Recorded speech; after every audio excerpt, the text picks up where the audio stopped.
Welcome to the Hub.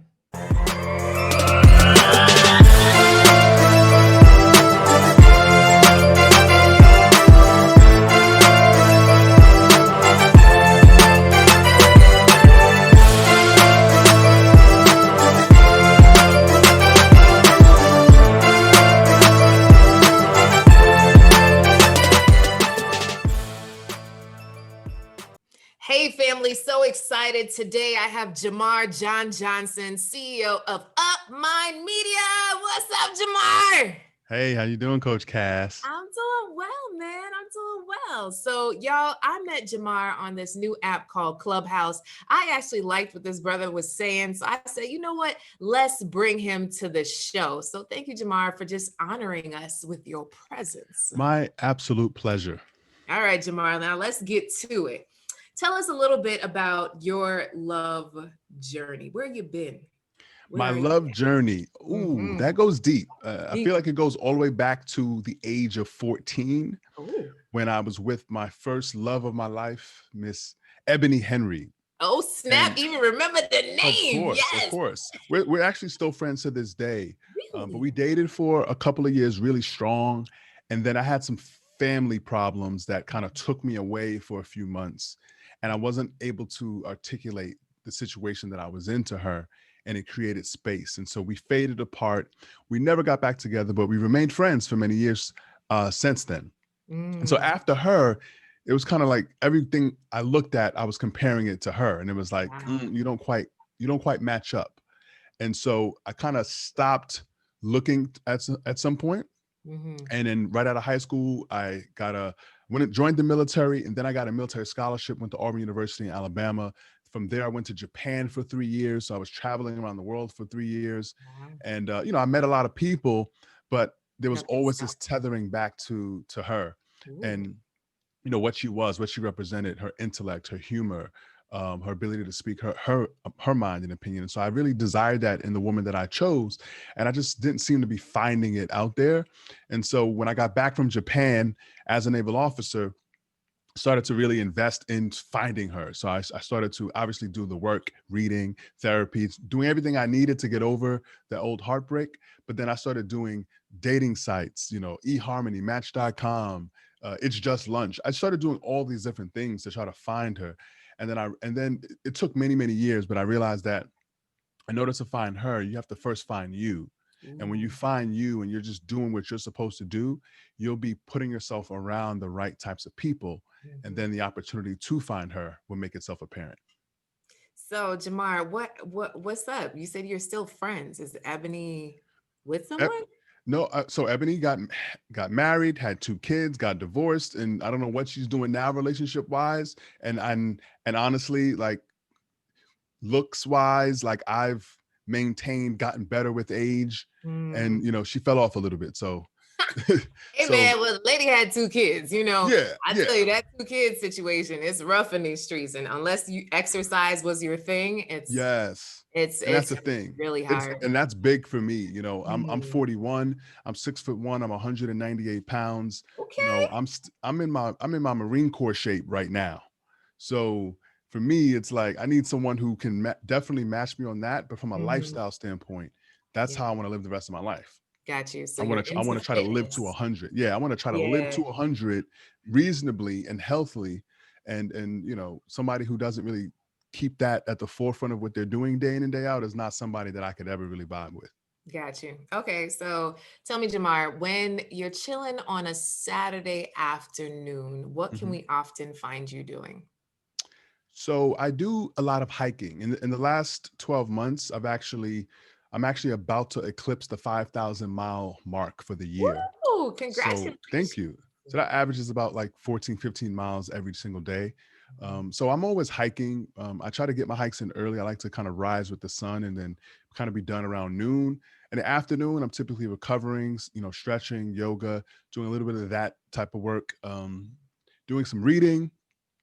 I love just learning. So for me in my profession, working in digital marketing and advertising, there's always Mhm. something to be up on. So I'm typically always studying and learning that, or trying to set some picnic dates. Now we got the quarantine situation, but we can all meet outside in the sun and have a picnic.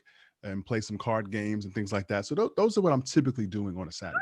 Oh, I'm loving the picnic dates. Y'all, Yeah. you need to get the love deck. Okay. I created this deck of cards, Okay. 60 questions you should ask before choosing the one. Okay. And Interesting. it's a great date game. Okay. Okay. Pick that up. So, all right. So, picnics. Oh, that's a really nice. And where in the world did you say you were? So I live in Los Angeles, Okay. which is amazing because we have everything from the beach to the mountains, all accessible within 15 to 30 minutes. There's a really cool app called All Trails where you can Mm, kind of find hidden gems. I find new parks all the time, and unfortunately, a lot of people don't understand how important vitamin D is to their health. So yeah. people are really staying inside, and they're not out just walking and exercising. So most of the places end up being, to ourselves for the most part. Yeah. Okay. So when you go on a hike, is it something where you just breathe in, breathe out? Do you have a special routine that you do along this 15 miles? Is there anything that Yeah, you do that's a specific? great question. So typically when I do the morning hikes, it's a combination of because those types of hikes will take about 4 hours. So Mm, I'm listening to audiobooks, I'm listening to podcasts. Sometimes I do silence. mm, Sometimes I am recording on my Otter transcription app and working on my next book. So mm, there's a lot of things that happens, but for me, just the sheer walking is meditation. mm. And then a lot of times I'll think about my to-do list or my brainstorm list of ideas, and I'll just keep track of those. And sometimes it's just silence, but I have different waves that depending. I just let myself go how I feel when I'm flowing, when I'm walking. But the beautiful thing about walking that much is not just the vitamin D, not just the cardiovascular, because I typically end up walking uphill. So I climb about 1200 1,200 feet per day, typically when I do that. So I'm Ooh, climbing up a mountain. mhm, But you also get this thing called BDNF, brain derived neurotropic factors.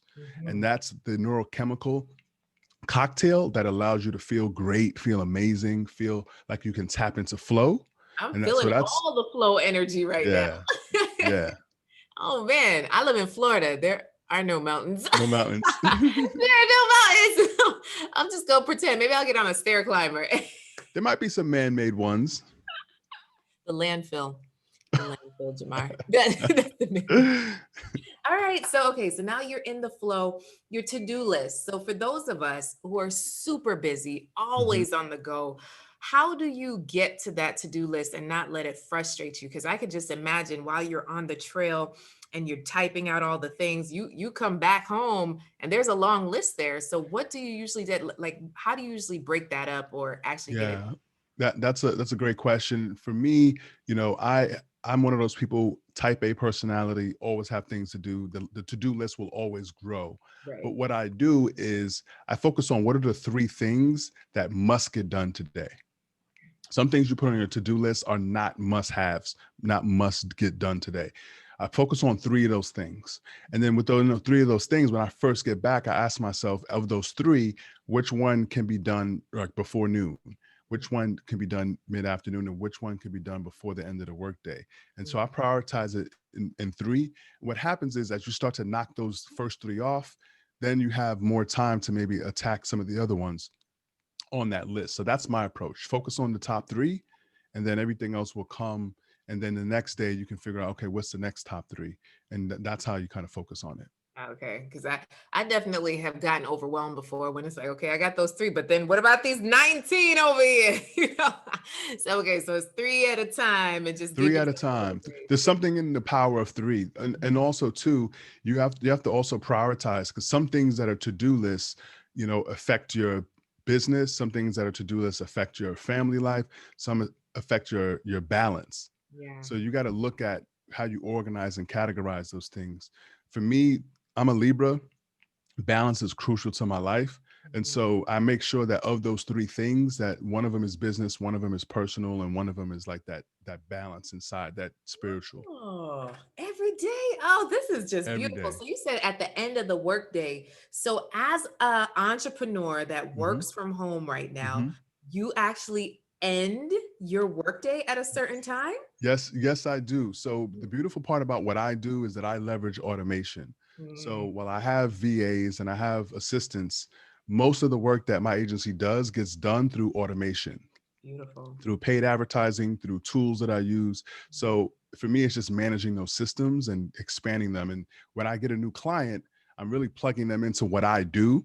Mhm. And other than like maybe 4 or 5 hours of kind of creativity and figuring out how their system's going to work for lead generation, there's really not much time that it takes. So when I say end my workday, I try to end my workday by 6 every day, only because work will never end if you don't put a cap on it. Exactly. Oh Mhm. man. Okay, JaMarr, you are inspiring me. Okay, so you wake up with the sun, you go hiking Mhm. until 12, and then you start your work day. You have 5 or 6 hours there, and then you say quit. So then what happens after work?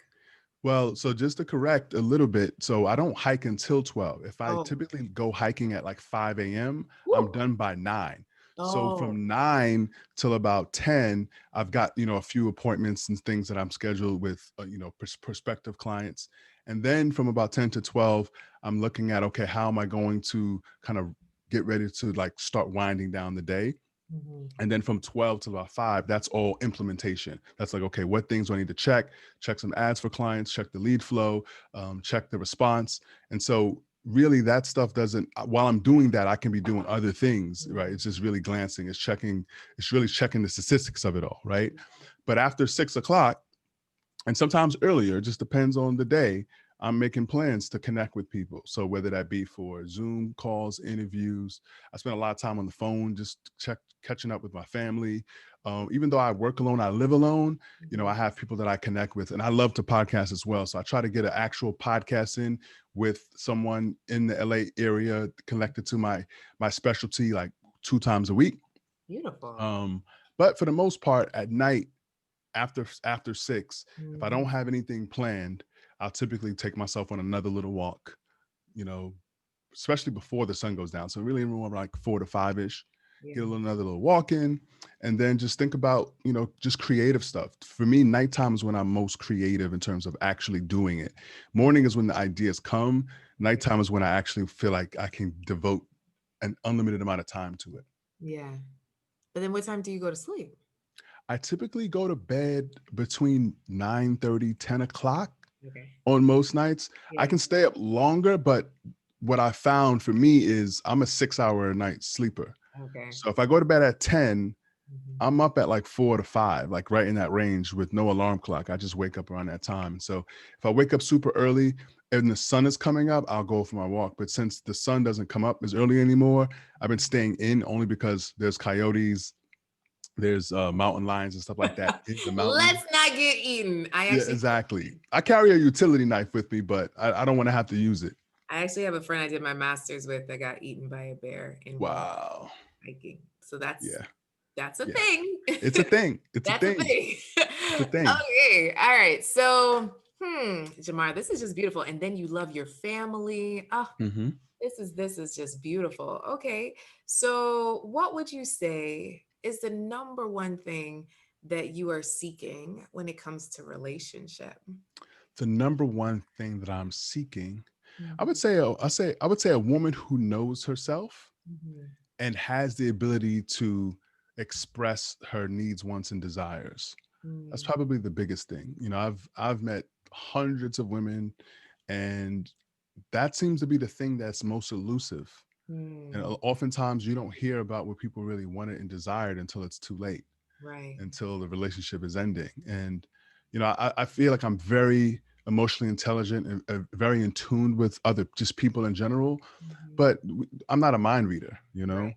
and my mother always taught me to express what I want. A closed mouth doesn't get fed. So really Yeah. ask for what you want. Learn how to do it with tact.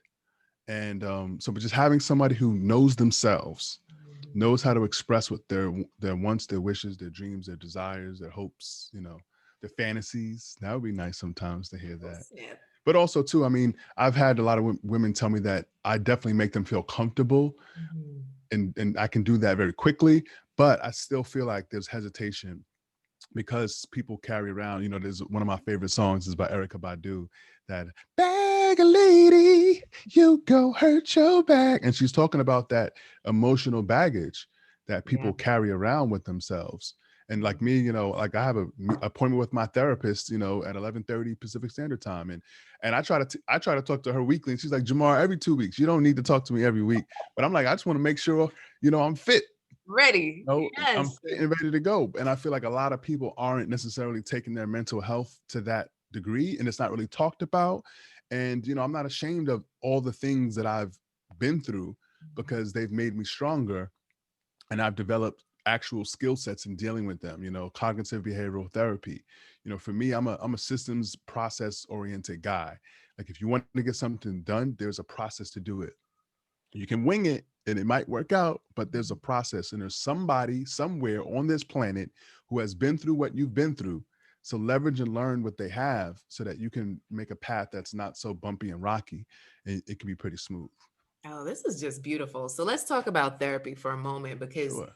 I hear, well, actually, I was in Clubhouse the other day and one woman was kind of like ranting off her list. And one of those things was, believes in therapy, forgives his father, all these things. And I was just like, man, there's so many, especially Black men, that have this stigma around Yes. mental health and Yes. therapy. And it's like, for me, if you invest in your business, you invest in your fitness, you can invest in Hmm. your love life, and you can invest in your mind. It's Hmm. just a simple situation. So what brought you to the place to say therapy is okay for me, especially with all the stigmas and everything? Like what brought you to that place?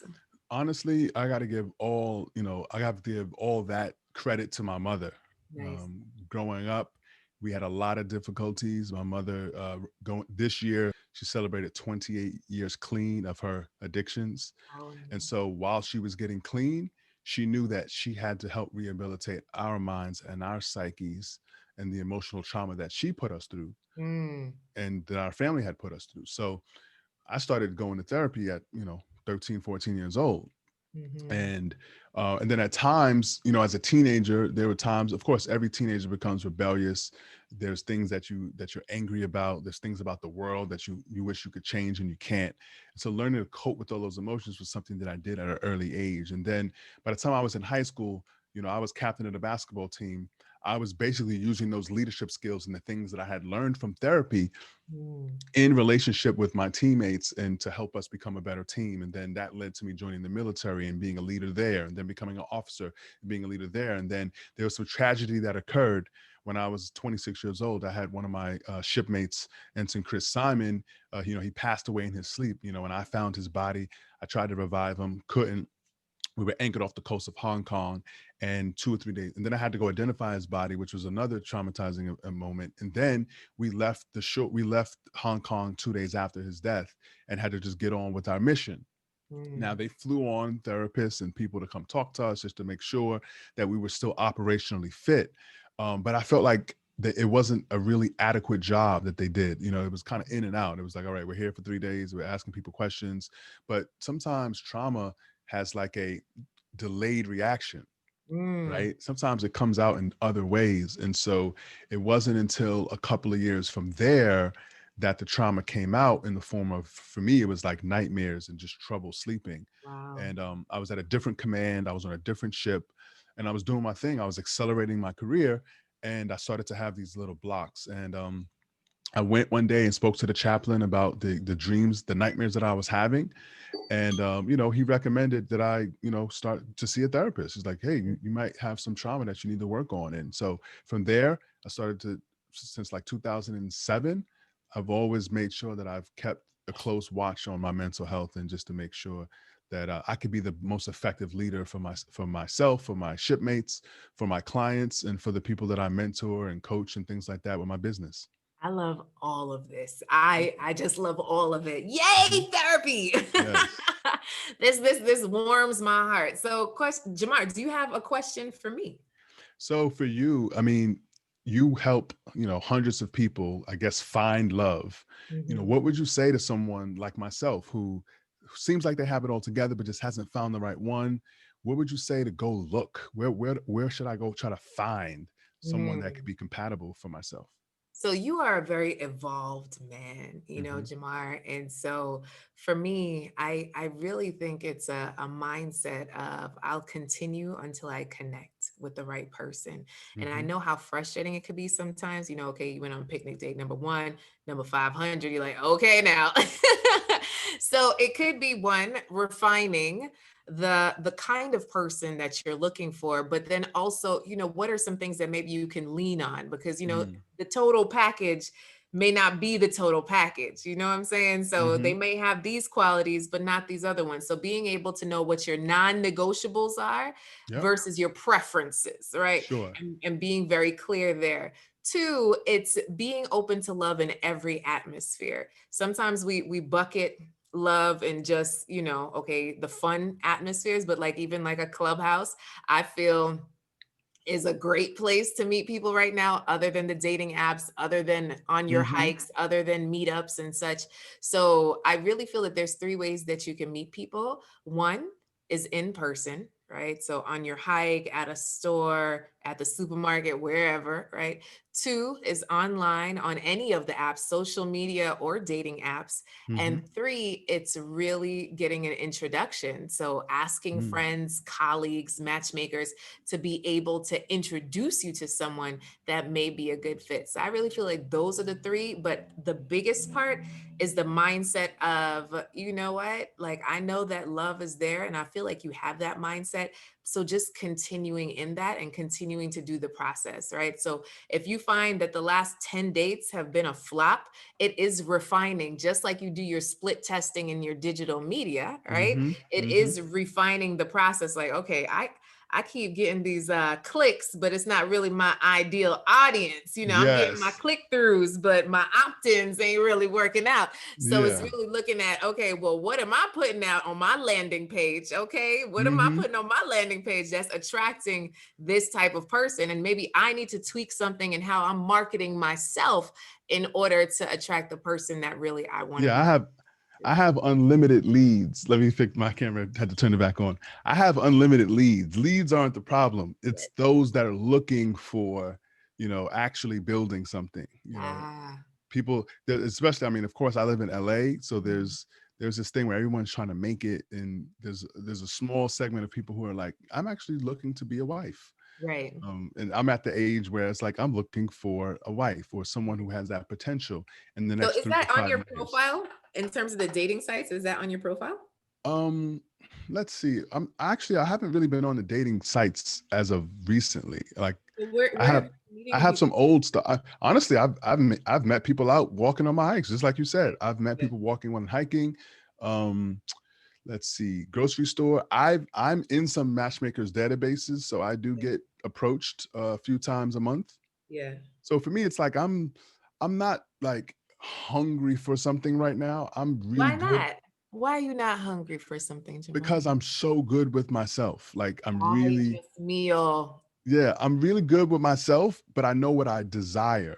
So I'm open to it, but I'm not searching for it. Like I'm not Why on the not, apps. JaMarr? I need you to still have a little search in you. It all can't be handed to you. No, no, This is the issue. no, no, no, You no. want it to be handed to you, No, no, JaMarr. no. Come When on. I was out, listen, I'm a very social person. When I'm Uh-huh. out, I always approach. There is Okay. no hesitation there. I met a woman on my hike literally 3 weeks ago. It was like Hmm. 2 weeks before Thanksgiving.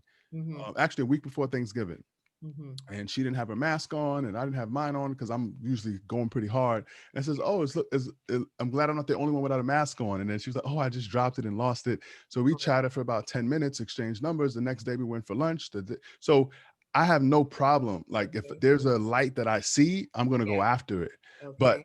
we are in restricted times. Like there's Mhm. no outdoor dining in LA. Like so it's not like I can just go out and plus people are wearing masks nowadays, so you really can't even see a person's face. So, JaMarr, my invitation is just to add back that one aspect that you decided to shut down, right? So, we want to explore all avenues in your business, right? We explore all avenues of getting new clients. You don't say, Mm-hmm. oh, well, I'm not going to do that one. It's like, no, let me do all to get the clients. I put my marketing in Google ads and Facebook ads and Yep. Twitter and Instagram. Let's put some Pinterest over here just to test it Mm-hmm. out, So, I'm just saying, it's been a minute since you've been on online dating, and there are millions more people online right now, and 68% of them are dating intensely, with intention Mhm. because of the pandemic and everything that's happened. So just think about it, right? I'm Because not if saying that I'm not on those sites. but you Like can I have it. have profiles, but what I'm trying to tell you is that I found that they have been a huge time suck. And Ah, I've done my research on, like, for example, I have the book Dataclysm. So I know the data behind OkCupid. And I understand that while there are tons of profiles, mhm, as a man, I have done the 1,000 messages out, right? yeah, Expecting something, some kind of return. something. And people are present, but they're not really there, if that Yeah. makes any sense. It's so So amazing because it's on both sides, right? Because I mainly deal with women and then they feel the same way. Oh, I messaged and he didn't message me back. And it's just like this I just passed you type of thing. well, I Like, know why. It's because 80% of women are going for 20% of the men and vice versa. And mhm, so if 20% of the women are getting bombarded with messages, it's hard to get back to them. So if there's a really fine woman and you're trying to inbox her, you better believe she's got 100 other messages to cipher to go through. And right. and same for me. Like as a guy, I get inboxed randomly, let's say for example on OkCupid, Mhm, maybe 3-4 times a month. And obviously if I'm not feeling it back, I usually reply, oh hey, thanks for reaching out, you seem like a very nice girl, I'm open to being friends, right? And then of course after that it goes where it goes. But most of the approaching is done by men. Women are not like throwing themselves at you. Now they'll match with you, they'll like with you, but then after that, are they actually emotionally available and present to connect? Has right. been the thing that, now don't get me wrong, I understand I got to put out a lot of seeds and see what Mhm, comes back to plant. No fear there. Like I've been on a lot of dates, but from an energy standpoint, I find that the more I build my business and my passion, the more I have the types of quality of women just end up being in the circles where I'm doing business. where you're hanging out. Okay. Hmm. Well, we're gonna check back in with you and see how you're doing, in Yeah, your wife search. So y'all yeah, heard it here. JaMarr is ready for a wife. Okay. yes. So now if somebody just wanted to happen to slide in to your DMs and say, I heard you on the Coach Cass show, where can they slide in the DM? Well, the ultimate place to slide into my DMs is on Instagram, at JaMarr J. That's JaMarr J. I'm pretty active there because of Clubhouse, but just with my agency, I'm always on there, just connecting with folks and having conversations, and then trying to take it offline as quickly as I can to get to know somebody. Okay. All right, y'all. I absolutely appreciate your honesty, but I just want to say thank you so much for giving me your time and hanging out with me here. My And absolute pleasure. I just wish you the best in life and love. Thanks so Thank you. much. Thank you so much for having me, Cass. No problem. And for everybody, make sure that you subscribe, put the 5 stars, show some love on this episode. JaMarr is awesome. Make sure that you follow him on the gram. And until next time, I love y'all. Bye bye. Peace.